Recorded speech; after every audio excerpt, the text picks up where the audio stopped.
Merci beaucoup Alexis, nous sommes en direct avec Simon Dutheil. Bonjour, merci d'être avec nous, Bonjour. co-délégué général de l'Union syndicale solidaire. Est-ce que vous en attendez, vous, quelque chose de cette allocution d'Emmanuel Macron ou pas? Non, réellement, la seule chose qu'on attendrait aujourd'hui, c'est une annonce du retrait de cette loi. Comme vous le savez, il y a peu de chances que ça arrive demain, donc voilà. Il y a rien d'autre aujourd'hui. On voit qu'Emmanuel Macron essaye de tourner la page désespérément. C'est pas le seul, hein, tout l'exécutif depuis plus d'un mois. Mais on peut leur dire, ils vont pas y arriver. Voilà, on est là, on est déterminé à obtenir le retrait. On va continuer la mobilisation. Alors, Laurent Berger de la CFDT a déclaré aujourd'hui dans une interview au Parisien que le président n'avait pas fait le choix de l'apaisement en parlant de la promulgation éclair de cette loi, en déplorant également un mépris du début à la fin. Vous êtes d'accord avec lui? Oui, on est d'accord avec Laurent, il n'y a aucun souci. Et bien sûr que c'est un mépris. C'est un profond mépris pour les millions de travailleuses et de travailleurs qui se sont mobilisés, mais plus largement, c'est un mépris social. Voilà. Aujourd'hui, il y a beaucoup de choix qui pourraient exister en termes de partage des richesses. Et ce que nous propose cet exécutif, c'est de faire travailler des millions de personnes plus longtemps. C'est inacceptable, mais voilà, la majorité de la population le sait, et la grande majorité des travailleurs et des travailleurs. Emmanuel Macron nous dit qu'il va vouloir tourner la page. Ben, vous allez voir, demain, il va y avoir des concerts de casseroles à 20 h, il y aura des rassemblements devant des mairies. La mobilisation, elle continue.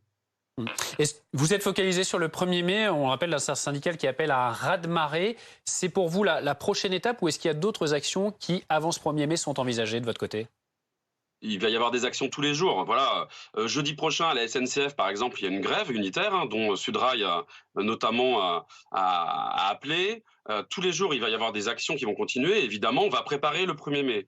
Nous, ensuite, voilà, on prend le temps aussi de réfléchir. On a des instances démocratiques qui vont se réunir en début de semaine prochaine pour se dire comment on va faire face à un gouvernement qui reste sourd, qui a décidé de promulguer une loi, certes, mais en tout cas, les décrets d'application, ils n'existent pas encore. Il y aura un deuxième RIP qui va être examiné par le Conseil constitutionnel le 3 mai. Et de toute manière, avec nos mobilisations, on le montre bien, impossible de tourner la page.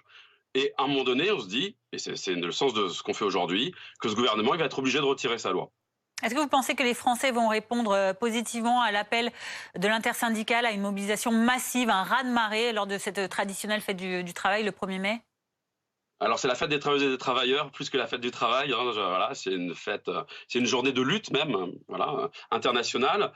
Bien sûr qu'il y aura du monde, mais on n'essaye pas de se cantonner à se dire juste une démonstration de force. Elle va arriver, elle aura lieu, mais en attendant, on incite tout le monde à continuer à construire des actions, à sensibiliser sur le fait que malgré le fait qu'une loi est promulguée, il n'y a pas d'obligation à ce qu'elle soit appliquée. Voilà. Donc le rapport de force, il continue aujourd'hui. Merci beaucoup Simon Dutheil d'avoir été en direct avec nous sur BFM TV. Exemple de mobilisation